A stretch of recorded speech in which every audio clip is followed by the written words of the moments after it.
जगद्गुरुं पादपद्मे तयो श्रित्वा pranamami मुहुर्मुहुः. Today we are going to study Bhakti Sadhana. Bhakti is not a mere sentiment or emotion. Bhakti is the whole soul flow of the entire mind towards the Supreme Lord. Bhakti is not born of a need, a psychological or emotional need. Bhakti is born of the tranquil human heart which is utterly pure and which has awakened to the truth of divine love. That is why Bhakti is transcendental in nature. Bhakti is born directly from the pure heart, and that is why it directly reaches the Lord. Sri Ramakrishna has given many examples on how Bhakti works. He says Bhakti enters the inner court. Bhakti is that powerful, and Bhakti is transforming in effect. There is a very beautiful doha given by Kabir Das ji on the wisdom that Bhakti brings. He says, Pothi padhi padhi jagmua pandit bhayana koy, dhai akshar prem ka pade so pandit hoy. A man does not become a man of great knowledge by reading books, many books, but one who has awakened to the truth of prem, this dhai akshar shabd, this 2.5 syllable word, love, divine love, one who has awakened to it, he becomes a man of great knowledge. So the value of bhakti is really incomparable. You cannot compare bhakti with anything. It is transforming in nature. It is natural and spontaneous. It is supremely purifying. And no matter what our spiritual goal is, bhakti will take us there. That is why bhakti has to be cultivated. And that is why in this video, we are going to study the methods of bhakti. From the Bhagavata, the scripture Srimad Bhagavatam, which gives us the 9 signs of devotion, what are called Bhakti Navalakshana, and the 9 steps of bhakti given in the Ramayana, it's called Navavidha Bhakti. These are very famous here in North India, and these have been practiced for centuries. So we will discuss this along with the insights from the Gospel of Sri Ramakrishna, because Sri Ramakrishna in the Gospel speaks all that is required for the cultivation of bhakti. So this talk is especially dedicated to Bhakti Sadhana, the means to cultivate bhakti. Let us first go to the importance of bhakti. What does it do? See, bhakti changes all things that need changing in our psyche, and that also spontaneously. Bhakti is itself a check to desires. Vivekananda says this in his Bhakti Yoga, that bhakti actually cannot be used to satisfy any desire because it is itself a check to desire. When you love the Supreme Lord, the purest of the pure, you naturally become pure. You naturally get this spontaneous tendency to give up anything that is low. Naturally, you rise up to the Lord. And bhakti is spontaneous because the element, the faculty of emotion is there in every human heart. That is why bhakti is natural to the human being. And that is why it is supposed to be the easiest path, because we already have it in us. Also, the glory of bhakti is it is its own fruit. If you love, you will instantly be happy. There is no procedure to love. You just have to make your heart in such a way that it oozes love. It actually means you catch perfectly Bhagavad Bhav, the actual Bhav of Bhagavan, the actual sentiment, or there is no English equivalent to the word Bhav, but the actual nature of the Lord, if it is caught in the heart of the devotee, it will generate bhakti spontaneously. So bhakti is its own fruit. When you love, you are immediately happy. So that is the beauty of Bhakti Yoga. Now we will go to the definitions of bhakti given by our great masters, from which we can learn a lot about bhakti. Rupa Goswami in his Bhakti Rasamrita Sindhu gives a wonderful definition of bhakti. He says, Anyabhilashita shunyam jnana karmadinam anavritam anukulyena krishnanushilanam bhaktiruttama, which means Anyabhilashita shunyam, that which is without any other objective. Bhakti is without any other objective in view, without any other purpose. And jnana karmadinam anavritam, which is untouched or untinged by a merely rationalizing intellect or by the fruit of an action. This is what here it means, jnana and karma. So untouched by any of these things. And anukulena krishnanushilanam, with great devotional fervor, the devotional service of the Supreme Lord. Krishnanushilanam is a great word. It means devotional service rendered to the Supreme Lord throughout the day. This is Bhakti Uttama, he says. If you go to traditional Vaishnava homes, even now, you will find the whole day is geared in such a way the mind is riveted on God. The early morning begins with the chanting of the holy names, then there is Mangalarti. So your mind starts dwelling on the Lord spontaneously, naturally. Then there is the preparation for the puja. After that, the actual worship of the Lord and bhajans after that. So the whole day is framed in such a way that the mind is spontaneously flowing towards the Lord. You are engaged totally in the worship of the Lord. So this is Krishnanushilanam. And this is very important for the generation of bhakti. Constant contact with the divine. So this is one definition of bhakti.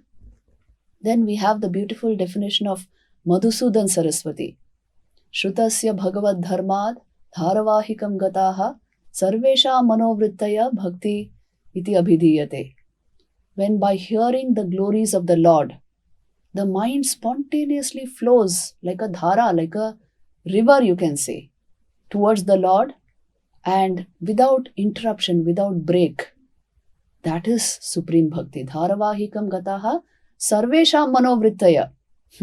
Which means all the vrittis of the mind together flow towards the Supreme Lord. Not one vritti after another, or modifying one vritti, rectifying one vritti. There is no such thing in bhakti. Bhakti is so supremely purifying. The entire mind flows like a river flowing towards the ocean. And the bhakta's mind has the ability to melt because it is tinged with love.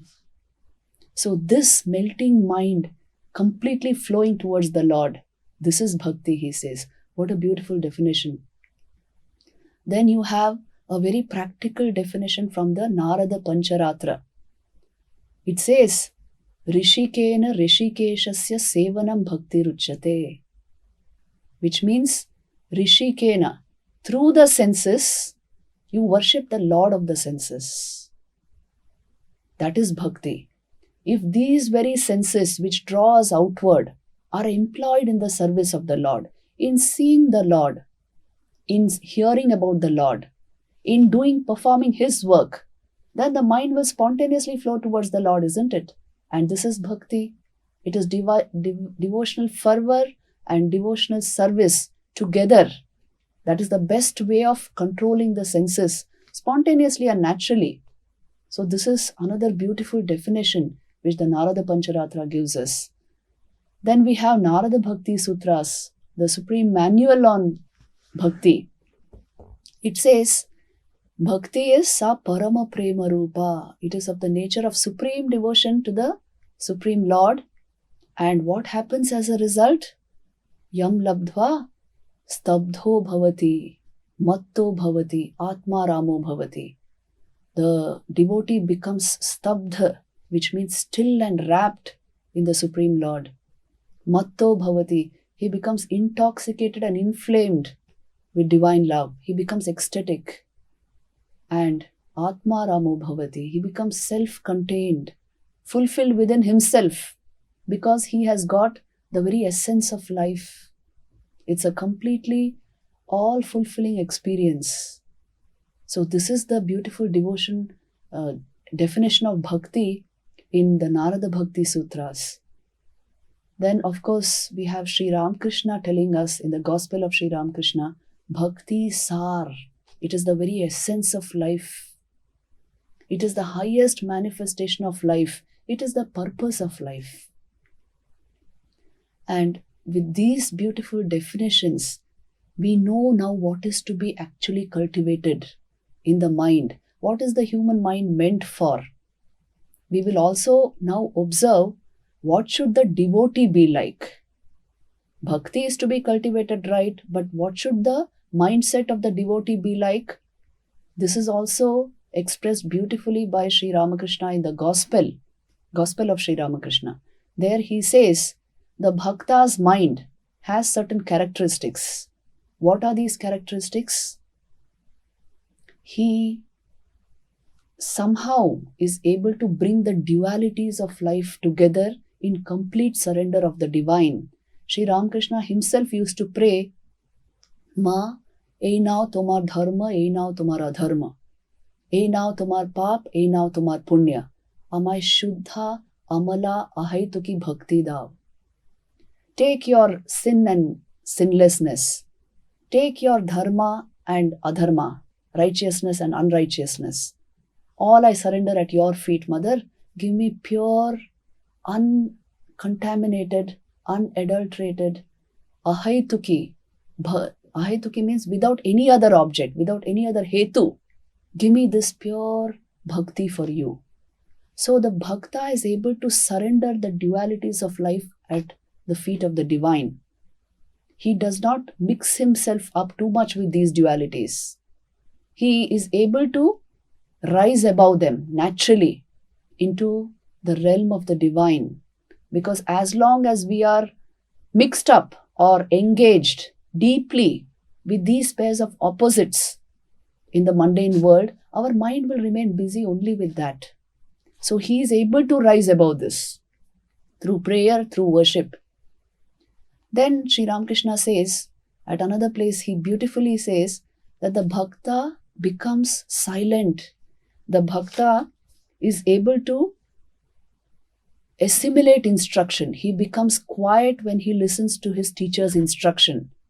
Because tar dharana shakti janmai. He is able to make a continuous thought flow about the nature of the Lord. So he becomes silent, quiet when he listens to the teacher's instruction. In other words, he is able to assimilate the instruction. He is able to absorb the instruction. So this is the nature of the devotee's mind. It is able to understand Bhagavad Bhav. And this is what generates bhakti. And then Sri Ramakrishna gives a beautiful example for this. He says, the example is from photography. In the pre-digital age, photography was done in a particular way. To use Sri Ramakrishna's own words, he says, see, an image cannot be impressed on bare glass. But if that glass is coated with a black solution, then it retains the image.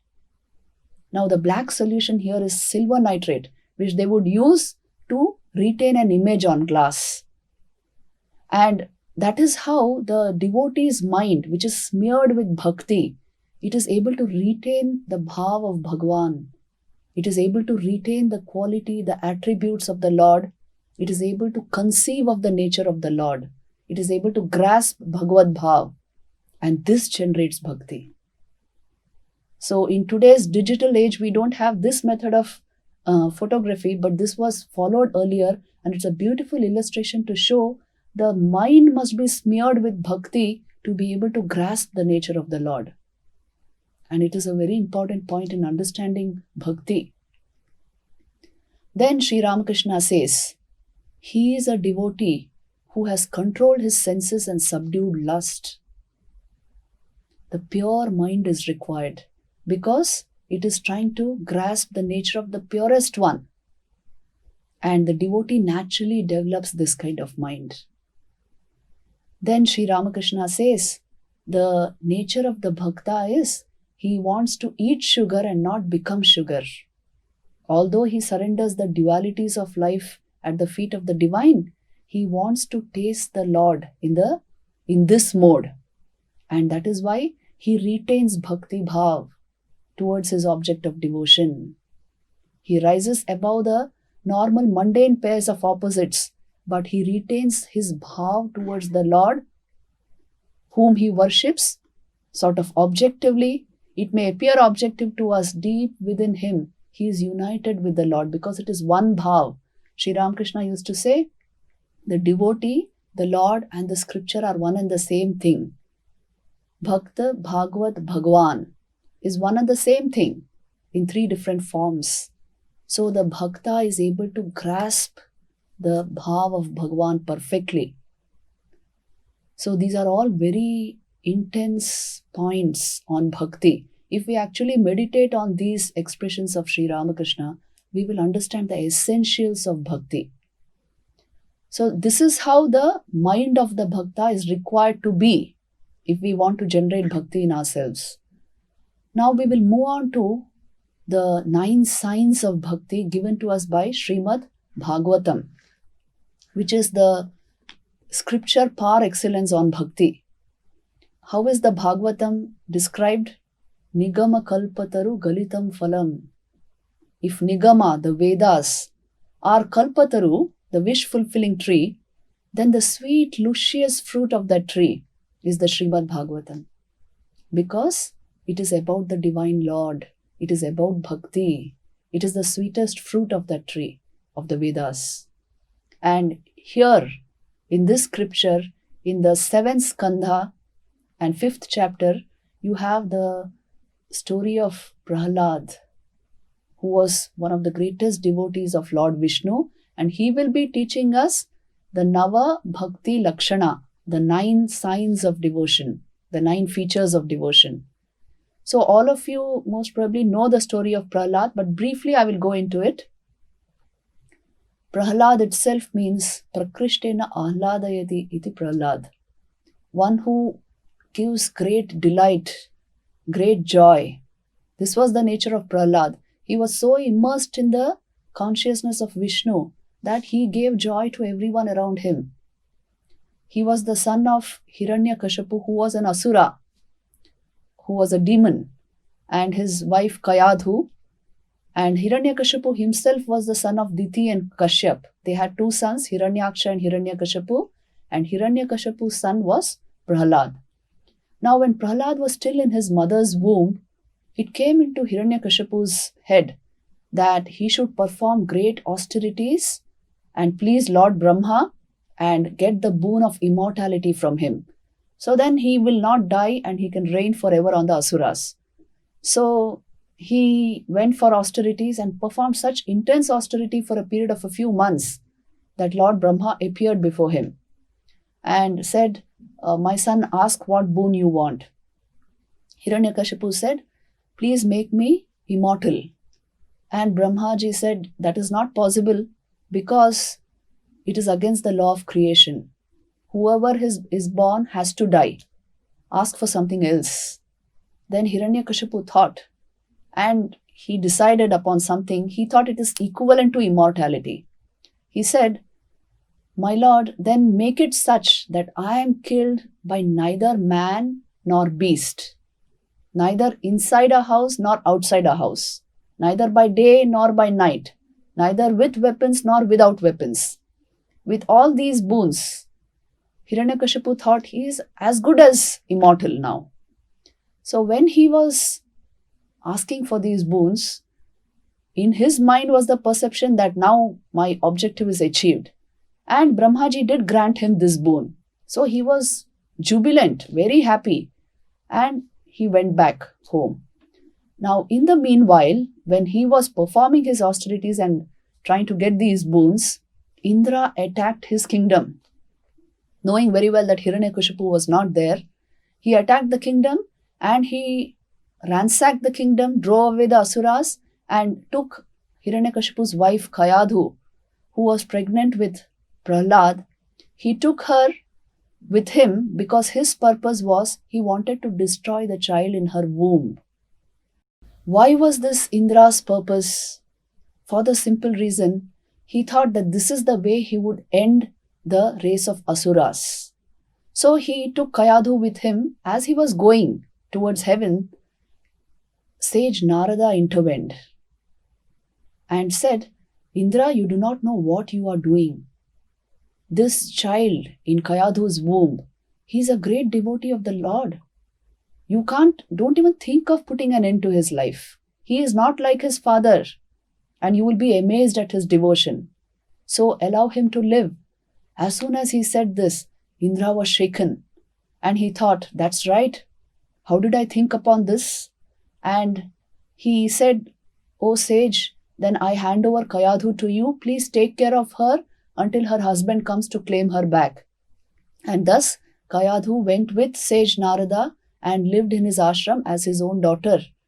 Narada took great care of her in his hermitage, and the beautiful ambience of that hermitage, full of devotional fervor, had a great impact on Kayadhu's mind. See, the very early morning hours, the sweet name of the Lord, then the worship of the Lord would start. The whole day was spent in service of the Supreme Lord Vishnu, and then there were these divine discourses by sage Narada on the divine glories of Lord Vishnu. So all this Kayadhu imbibed, the beautiful devotional ambience of the ashram. And the child in her womb, Prahlad, he also silently imbibed all of these beautiful devotional attitudes. And then Hiranyakashipu had now finished his austerity, and he came back. He discovered that his kingdom had been ransacked and his wife was with sage Narada. And then he rushed to the hermitage, the ashram, and sage Narada sent Kayadhu back with Hiranyakashipu with his blessings. And then when they were back in their kingdom, Prahlad was born. Now looking at the beautiful face of his newborn, Hiranyakashipu was all happiness itself, and he celebrated the occasion. The whole kingdom celebrated because this was the firstborn and he would be the future king of the Asuras. So there were wide celebrations everywhere. And slowly as Prahlad grew up, he became the delight of everyone's heart because he was so the very radiance he shed, the very aura around him was so divine. And he was a sweet, soft-spoken child. Slowly, Hiranyakashipu started thinking of his education. He called 2 teachers who were Shand and Amark and sent Prahlad to their Gurukul. So even the Asura lads had a Gurukul where they were taught the Asura ways of life, which included all sorts of things like the divide and rule policy, bribery, how to manage things through any way, in any way, and all sorts of things which Asuras do were taught in that Gurukul. But it was seen that Prahlad was very different from the other boys.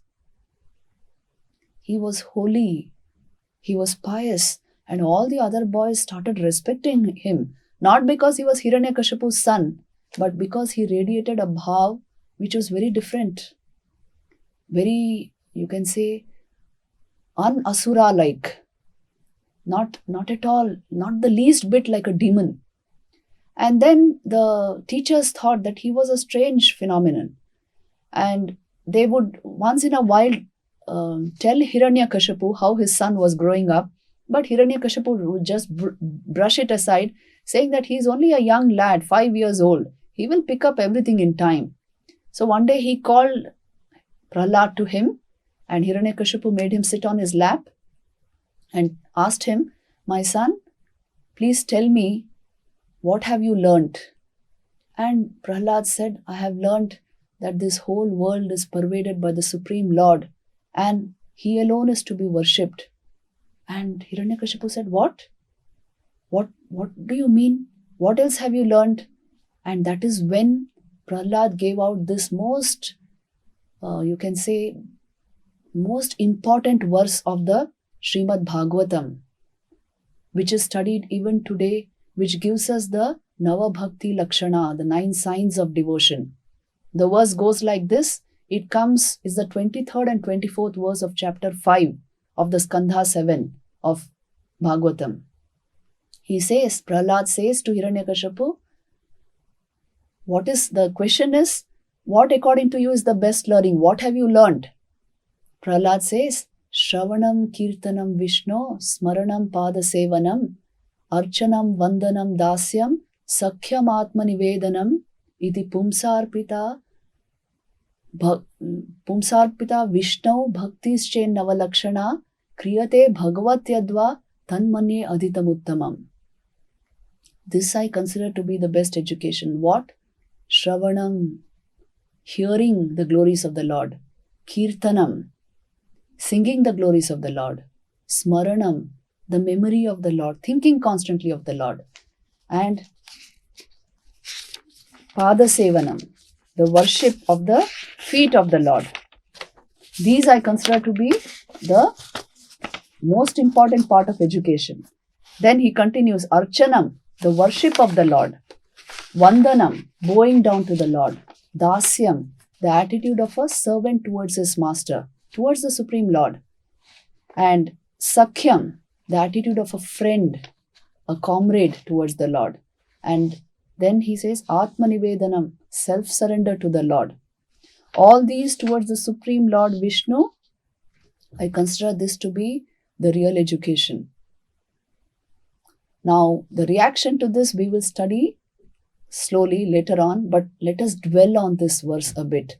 By studying these specific attributes, these specific signs of devotion through the votaries of this form of devotion. Like, for example, the first one, Shravanam, hearing the glories of the Lord. See, this is something which is required to be done consciously. Just like how we keep hearing of so many things. It is so good to keep hearing about the Divine Lord, isn't it? His nature, His attributes. We will gradually imbibe them. So it is said that when Shabari was young and under the tutelage of her guru, sage Matang Muni, she would constantly hear the glories of Sri Ram. And she developed great devotion for Sri Ram. So it is important to do this Shravanam, constantly hearing the greatness of the Lord. Next is Kirtanam, singing the glories of the Lord. Sri Ramakrishna himself would do it. He would sing the praises of the Lord. That is why we have a huge hymnology, which means singing about the different attributes of the Lord. It keeps our mind on those attributes. So one should not shy away from all this. No matter where we are, this Kirtanam is very important, mentally dwelling on the Lord. Then after this is Smaranam, thinking frequently of the Lord, remembering Him. So you can do this through japa, through chanting His holy name. Holy Mother used to recommend this, japat siddhi, she would say. You can gain siddhi through japa. It's a way of remembering the Lord constantly. And Smaranam, one classic example of this is Mother Kunti, because she would pray to Lord Krishna saying, "Oh Lord, please give me misery so that then I will think more of you." See, whoever has done such a prayer, she asks for misery in her life so that she may remember the Lord constantly. So this is Smaranam. And then Padasevanam, that is worshipping the feet of the Lord. Lakshman is one of the best examples, votaries of this form of service. He would constantly wash the holy feet of Sri Ram. It was a way of his devotion. He served the Lord to his utmost. We know the great devotion of Lakshman for Sri Ram in the Ramayana. So through these examples, we can absorb these attributes, these forms of worship. Then we have Archanam, actual worship, actual puja of the Lord. So one who has performed puja knows its impact on the human mind. It is because we don't do these things that we don't know how to transform our mind. One puja really done with intensity, with complete devotion, is life transforming actually. Today we use the word glibly. Karma hi puja hai. When you have not known puja, how will you know about other things? So this intense feel of devotion, it is required to manufacture it through methods like puja. That is why Archanam is given. Then Vandanam, that is bowing down to the Supreme Lord. This Vandanam is done in so many ways. Full length prostration. If you go even now to tirthas, which means pilgrimage spots, like Vrindavan, there's Vrindavan Parikrama. If you go to Shakti Peeths like Vaishno Devi, there also there are parikramas. You will see devotees prostrating full length right from the point where they start till the place where the Lord resides. So actually in Vaishno Devi I saw this, that it's a 14-kilometer trail up a hill, and there are some devotees, all that 14 kilometers they do it through prostration. By the time they have reached Mother on top of the hill, Mother Vaishno Devi, they are burning with a fervor. The very face has changed because so much of devotion has been generated. They have employed the entire body-mind complex in service of the Mother, in prostrating before the Mother. So the power of adoration through prostration is great. That is why Vandanam. Then Dasyam. Dasyam is the attitude of a servant towards his master. This was the attitude of Hanumanji towards Sri Ram. So we can learn so much from this. Although Sri Ram tells him, come, you are equivalent to Bharat for me. Still Hanumanji says, no, I am your servant.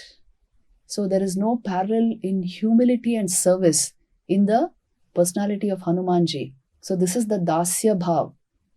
Very important. And then the attitude of a Sakhyam, which is a friend, a comrade. So what do we not share with friends, isn't it?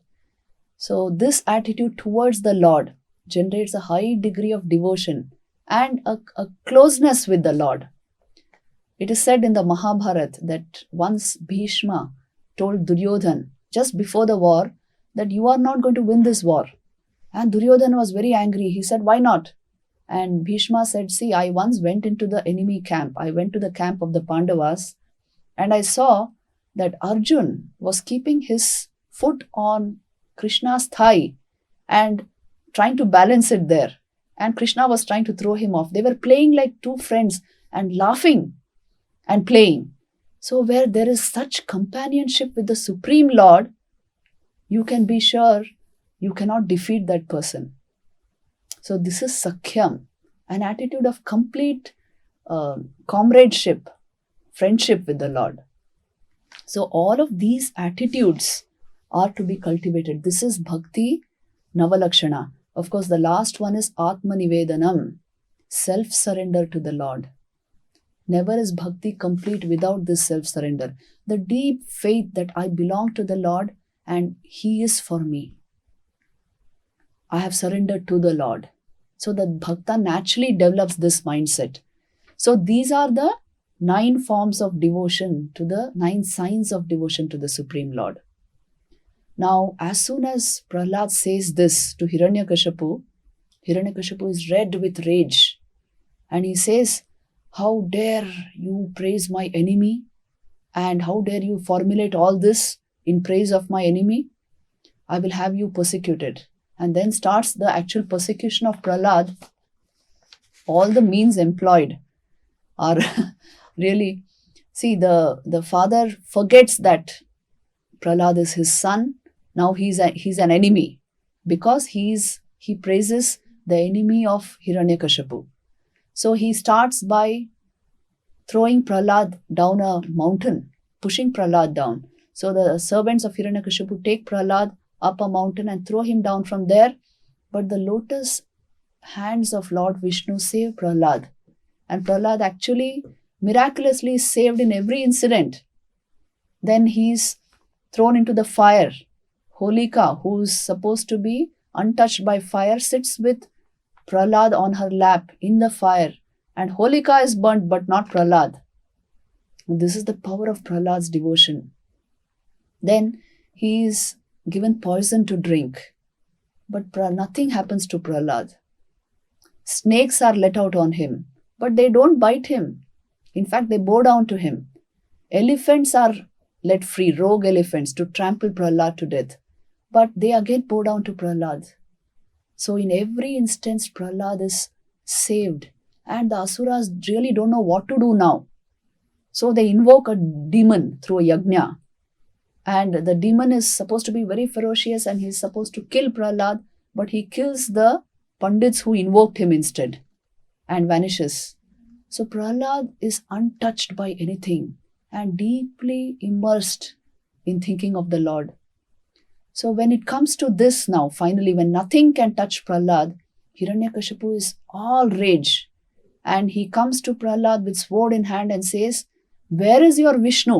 Where is your protector?" And Prahlad says, "Why? He's everywhere." And Hiranyakashipu turns to a pillar there in his palace and says, "Katham stambena drishyate?" How come I don't see him in this pillar? And he gives a kick to the pillar.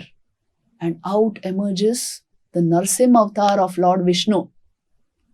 This is a fierce Ugra Murti, we say, of Lord Vishnu, with the head of a lion and the body of a man, and armed with all sorts of weapons, and fierce and ferocious to look at.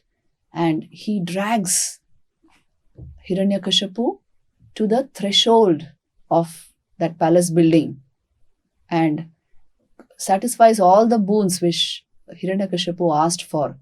See, he neither by day nor by night, at twilight hour, he drags him, and neither inside the house nor outside the house, on the threshold of the house, he places him there on his lap, and neither with weapons nor without weapons, with his bare nails, he rips open Hiranyakashipu's stomach and kills him, and then blood is spluttered all around.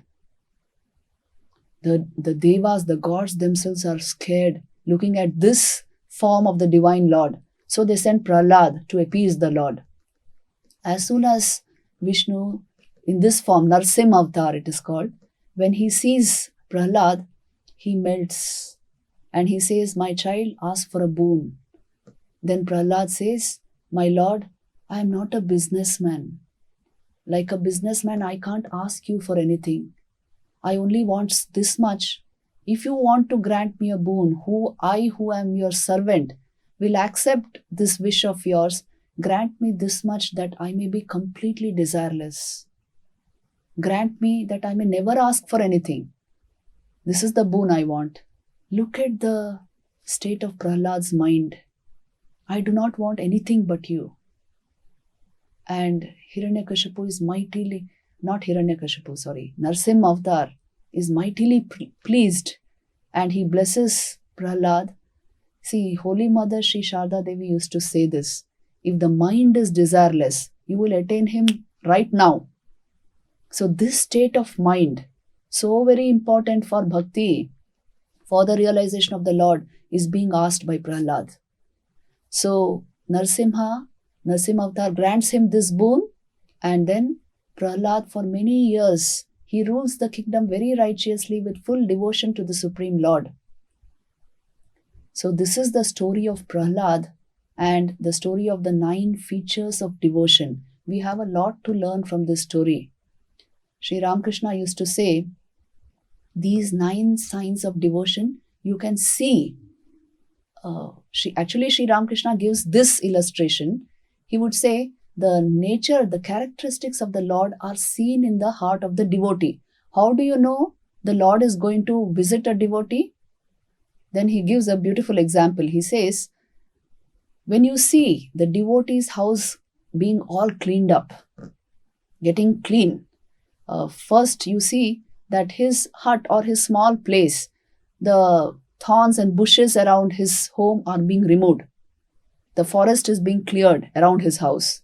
And then the rooms within his house are washed clean. All the soot is removed. His courtyard is swept clean. And then you see the master's articles of personal use, like a carpet, a hubble bubble, coming into the home of the servant. So then you can know that the master is soon going to visit the servant. When you see this condition of the servant's house, you can know the master is soon going to visit.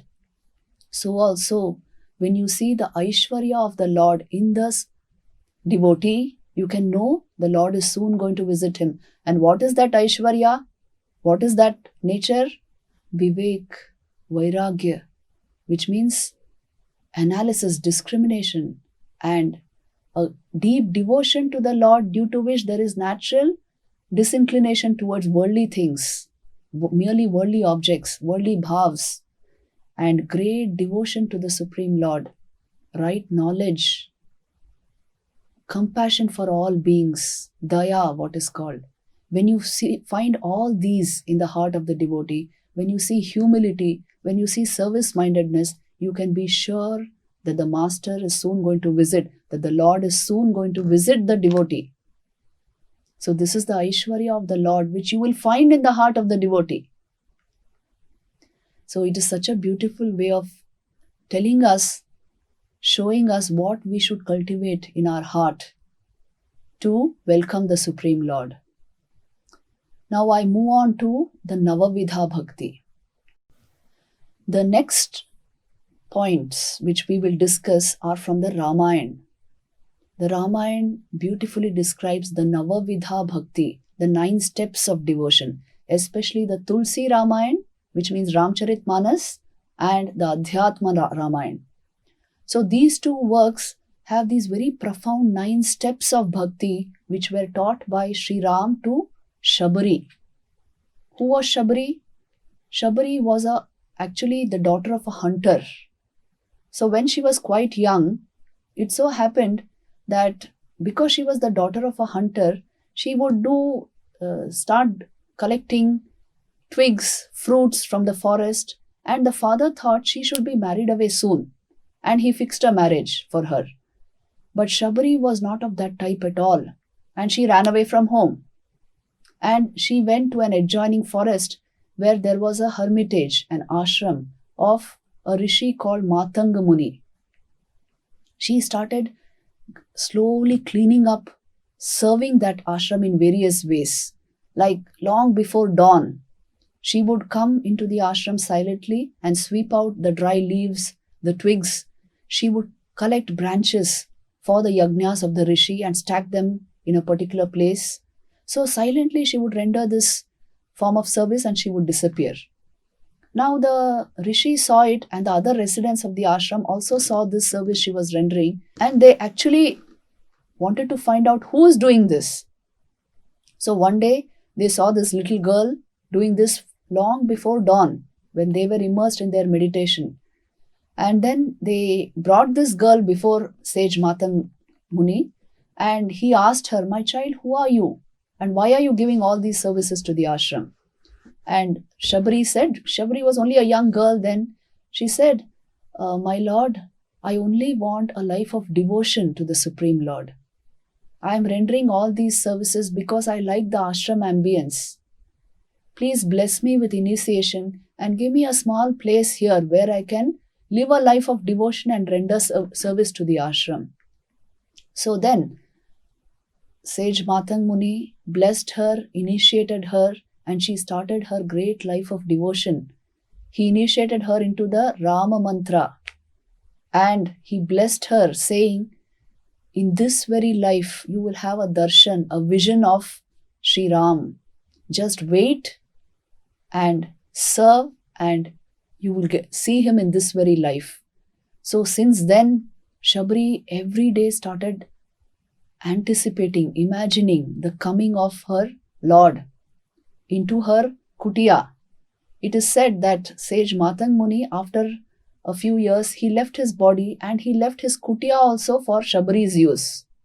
So Shabari would live there, and every day she would wait for the Lord's arrival. And until she was quite old, every day she would follow the same routine. She would clean up her hut early in the morning. Then she would go into the forest. She would bring a whole lot of flowers. She would bring all that was required to decorate the ashram because her Lord would come. She would strew the flower petals on the path which led from the gate to her door so that the Lord's feet would fall on soft petals. She would go and collect fruit. She would bring that fruit and even bite into it and keep the sweetest fruits for the Lord.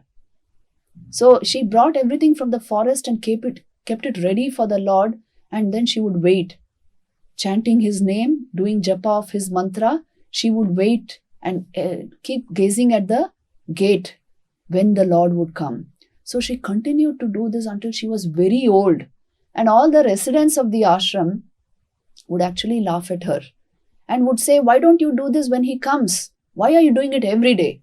And she would say, "How am I to know when he will come? So I'm keeping things ready."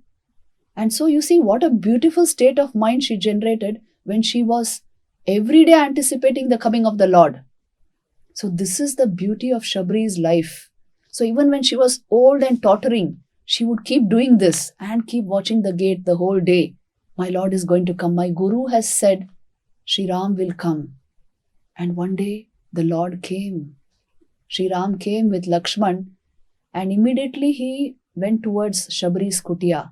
And who but the devotee will recognize the Lord? So she rushed out and welcomed the Lord. She brought him through that flower-strewn path into her kutia. She did not have to bring water to wash his feet because the tears in her eyes completely washed his feet. She bowed low before him. She wiped his feet with her hair. And she was so immersed in deep devotion to him. Shri Ram was moved by her devotion. Then she went in and brought out her fruits. She had actually bitten into them. But her devotion was such she never thought anything of it. She wanted to offer the sweetest fruits to Shri Ram. And Shri Ram started eating them. Lakshman did not like it at first, but because Shri Ram was eating, he also started eating. And then she asks Shri Ram for instruction about bhakti. And this is where the Navavidha bhakti comes. Shri Ram tells Shabri the nature of devotion and the steps to devotion. So it begins like this. See how beautiful these steps are.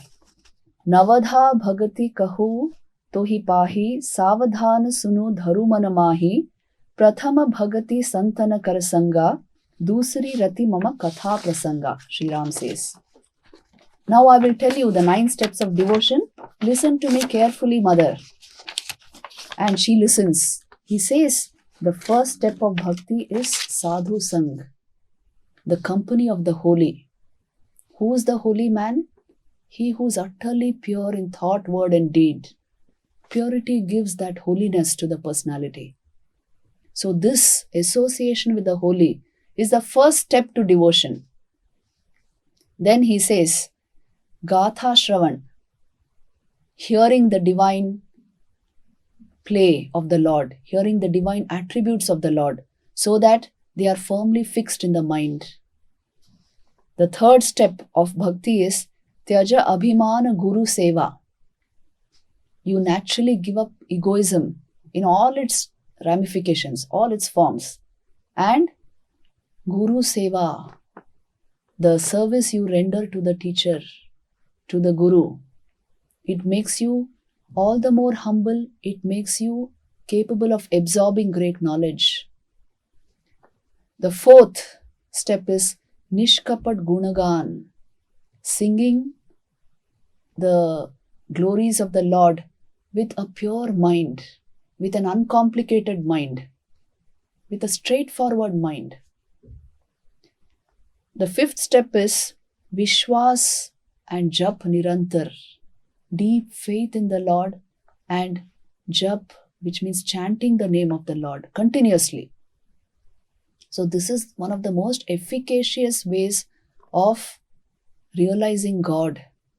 His name has such potent power that if it is used again and again, if it is chanted again and again, it will give rise to bhakti.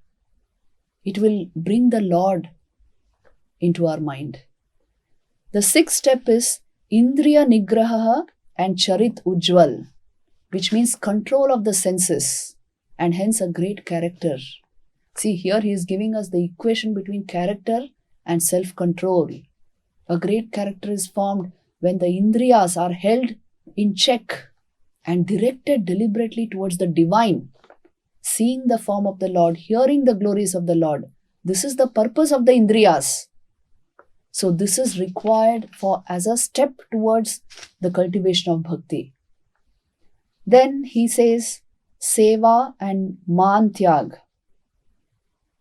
Seva Mantya Jagaramamay, to be able to see the whole world as pervaded with the Lord, as composed of the Lord, and serving it by giving up all forms of man, abhiman, giving up any form of egoism. Finally, he says, Santosh Nirdosh Man, which means contentment and a absolutely innocent mind. In the Vyakhya, that innocent mind is said to be a mind which cannot find faults. Only a faulty mind can find faults.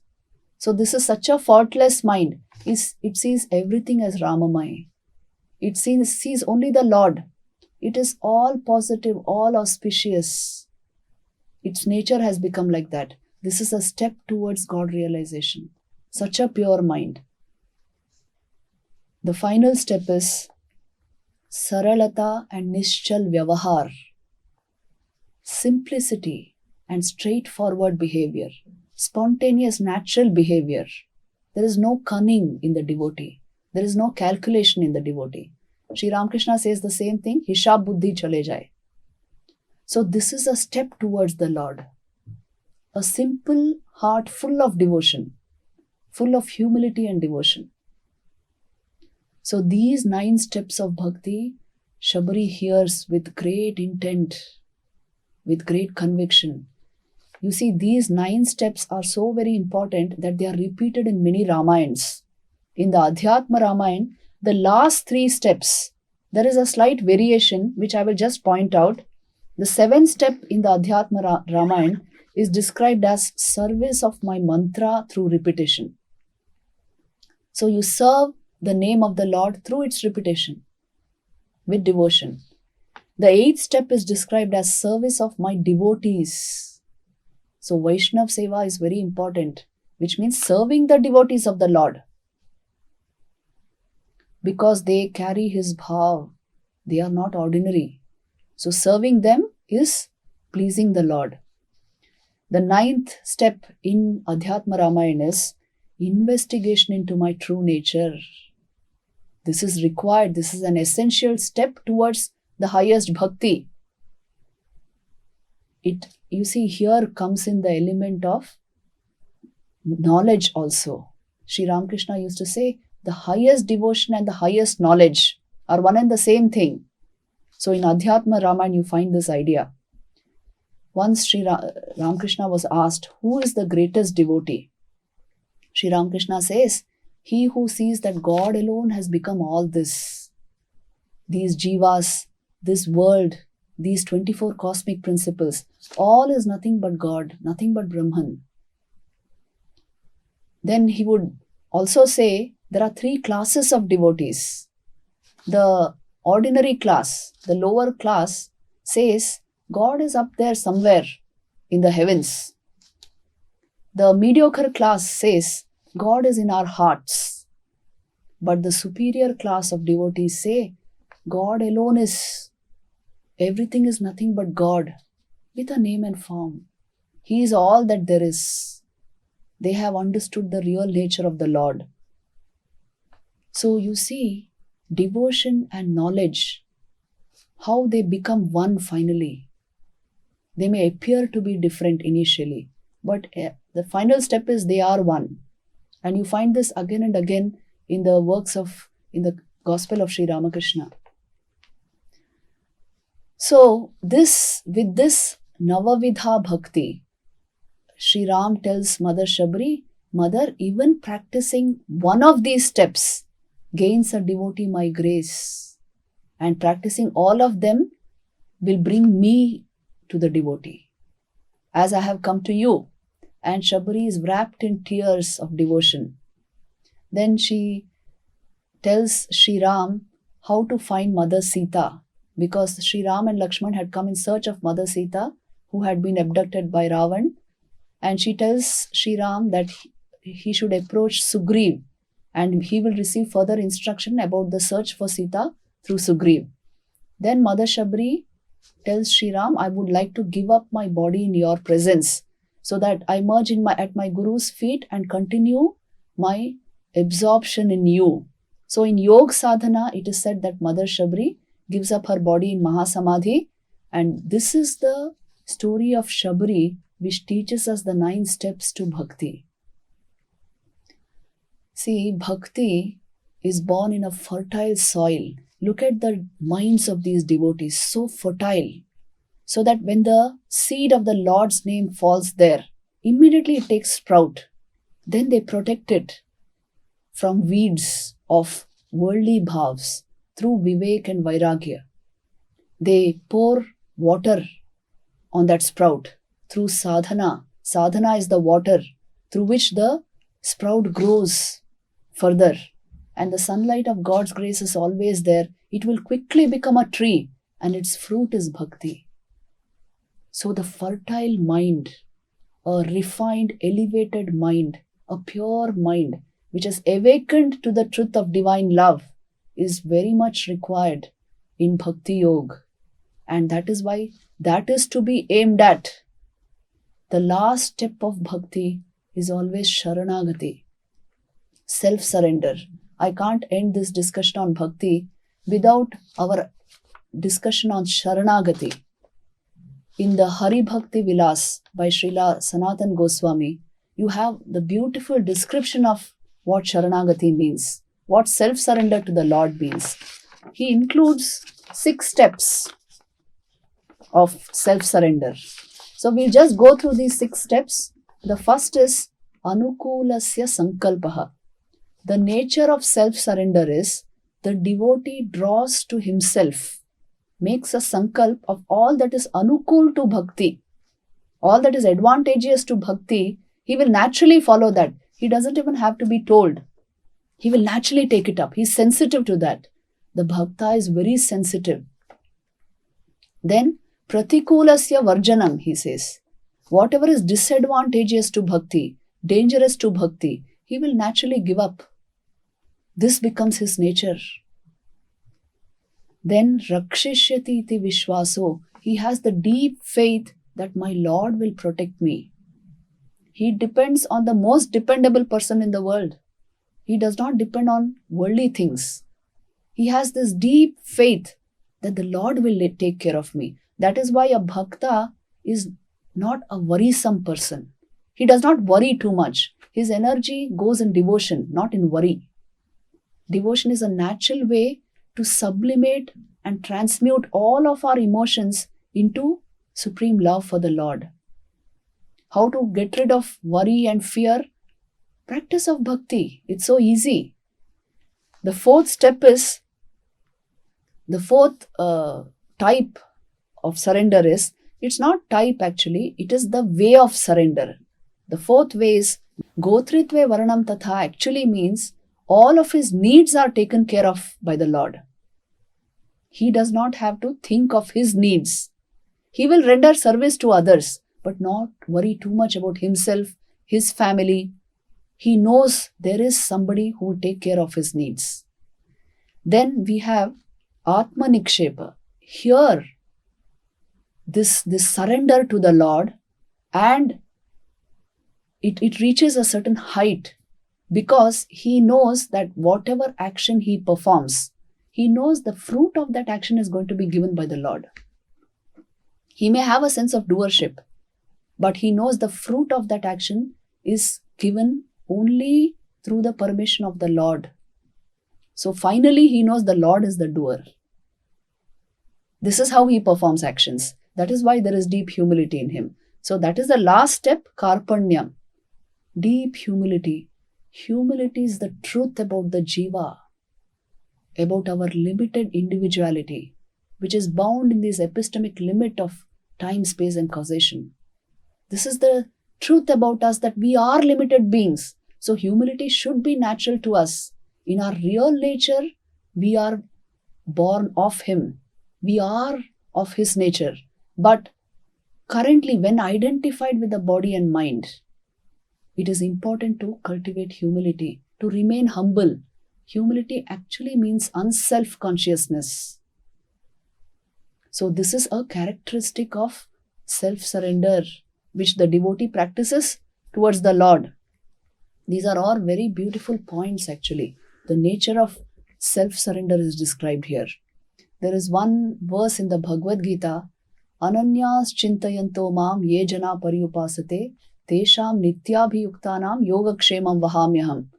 Lord Krishna says, Ananyas chintayanto mam ye jana paryupasate, which means those people who worship me with ananya chitta, without any distraction, without any form of, they worship me alone, they are absorbed in me alone. These people who are absorbed in me alone, what do I do to them? Tesham nityabhiyuktanam yogakshemam vahamyaham. I look after their here and hereafter. I literally carry to them whatever they require here and in the hereafter. I literally carry it to them. Vahamyaham, he says. So there's a very beautiful story based on this. I will just tell that story and we will finish our talk here. So this is the story attributed to Arjunacharya, who was a very poor Brahmin but very devoted to Lord Krishna, and he lived in a humble hut with his wife. Every day he would beg for alms and expound the scriptures. That is how he would get money for his living, for his sustenance. He would beg for alms and get his food. So this is how he was living. But he was deeply devoted to the scriptures and to the Lord. So one day when he was reading the Bhagavad Gita, he came across this very verse which I just chanted. Ananyas chintayanto mam ye jana paryupasate tesham nityabhiyuktanam yogakshemam vahamyaham. So the Lord is saying, I literally carry to my devotee whatever he requires if he has this ananya chitta, if he is absorbed in me all the time. So Arjunacharya thought that the Lord carries, this is something very strange. He is the Supreme Lord, why should he carry to the devotee? No. There's some mistake here. He bestows, he grants to the devotee whatever the devotee requires. But why on earth should he carry? So let me make a correction here. I don't think this is what the Lord meant. So he dips his feather pen into ink. In those days, that kind of a pen was there. And he strikes out this word Vahamyaham. 2 streaks of red ink. And on top he writes Dadamyaham. I grant whatever my devotee needs in the here and the hereafter. So he makes this change. Now his wife, who is also a great devotee of the Lord, watching this, she says, my Lord, you are correcting the words of the Lord, the Supreme Lord. And he's annoyed. He says, no, you don't comment on this. I'm doing the right thing. Then she says, but my Lord, these are the very words. It is Bhagavad Gita. It is not Bhagavad Gita. It is not words about the Lord. It is the word of the Lord. How can you correct it? And Arjunacharya says, oh, you women, you don't understand these complicated matters. The meaning is something different. So don't worry. I am making an essential change. And he leaves his pen there and goes for his bath. And he says that I will also bring alms on my way back. And the lady knows that there is nothing at home for her to cook. So now he has gone for his bath and the lady is deeply hurt. His wife is hurt that the words of the Lord have been changed. So she just sits at the doorstep and after some time she hears a beautiful tune of a flute. Or it was just somebody singing. It was as melodious as a flute. Then as it comes nearer to her hut, she looks and sees a most radiant boy coming close to her hut. And he is so beautiful, he lights up all the quarters with his radiance. There's a kind of divine aura around him. And his smile, he would make anybody happy with that smile. And such a divine face, such beautiful features, she can't remove her eyes from him. And as he comes closer, he says, my child, who are you? He says, Mother, I have brought something for you. And then he puts down a basket which he was carrying on his head, a huge basket. Then she looks at the basket and says, what is this? Have you made a mistake? Somebody else's basket have you brought into this home? He says, no, mother, this is for you. Your husband has sent it for you. Then she says, my husband has sent it. And as he keeps down that basket, she notices there are 2 streaks of blood on his back. Blood oozing from 2 streaks. As if somebody has beaten the child or thrashed the child strongly. So she shudders. What is this? And then she asks the child, who has beaten you like this? And he says, why, your husband? And she says, my husband beat you? And he says, yes. But don't worry, mother, it will heal. And all this is for you. And in that basket are a whole lot of goodies. There are sweets and fruits and groceries that she would need for a long time. And all this he has brought on his head.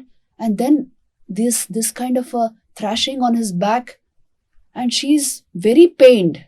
So she says, how did you receive this? How could my husband be so cruel? And to touch a boy like you, how could he ever do this? And there are tears in her eyes. And then the boy laughs and says, mother, don't worry. It will be all right. And please take this into the home, he says, and he turns back. She can't take her eyes off him until he leaves the road and goes through the different lanes. Her eyes are upon him, and he has left a total atmosphere of divinity around the house. So then she starts thinking, what is this? And then after some time, Arjunacharya comes back with his towel on his shoulder. And she says, who gave you so many alms today? And he says, I did not go to beg as yet. And then he sees the basket and says, who brought this? And she says, why, you sent it through a boy. And what a lovely boy. What divinity on his face, what serenity in his features. But how could you thrash him like that? There was blood oozing out of his back. 2 streaks of blood I saw. And the Arjunacharya says, what are you talking? I never thrashed anybody, and I did not send you this basket. And then she says, but my lord, the boy said this. And she starts crying. His divinity has so impacted my heart that I can't but weep thinking of him, she says. And then it dawns on Arjunacharya that some divine play is going on. Then he says, what did you see on his back? 2 streaks of thrashing. Then Arjunacharya is shocked. A sort of deep pang of pain he feels in his heart. He remembers the 2 streaks of ink with which he struck out Vahamyaham and wrote Dadamyaham in the verse. The words of the God he dared to strike out. And that is the equivalent of that. That is why the streaks on the boy's back. And who can that beautiful boy be but the Lord himself? And he literally carried the needs of the devotee to their doorstep. Vahamyaham. He showed, I carry whatever my devotee needs. On my head, I carry whatever my devotee needs. And both of them start weeping. There's an ecstasy of joy, and yet there is pain. Arjunacharya especially says, you at least are lucky you saw the Lord. I did not see the Lord, but I dared to strike out his words, and that is why this deep pain in my heart, he rushes forth and removes that word Dadamyaham and retains the words of the Lord. So you see, the Lord showed this couple that whatever the devotee requires, he himself brings. He carries on his head. He leaves it at the devotee's doorstep with love. This is the nature of the Lord. And so the words of the Lord should never be doubted. Deep surrender to the Lord inspires this form of love in the heart of the Lord himself. And that is why surrender is the means to the realization of the Supreme Lord. It is the last point of bhakti, where the devotee actually receives the grace of the Lord. So if we want to cultivate bhakti, if we want to know the nature of the Lord, It is important for us to observe all these things deeply, internalize them, integrate them into our everyday life, and use our whole life like one stream. It should flow towards the Lord. If this is done, the realization of bhakti, the fulfillment of bhakti is possible in this life. With this, let me conclude this talk on bhakti sadhana with a prayer to Sri Ramakrishna. He Ramakrishna Tvai Bhakti Hine Kripa Kataksham Kurudeva Nityam. Om Shanti Shanti Shanti. May He ever shower His grace upon us so that we may develop bhakti. Om Peace Peace Peace.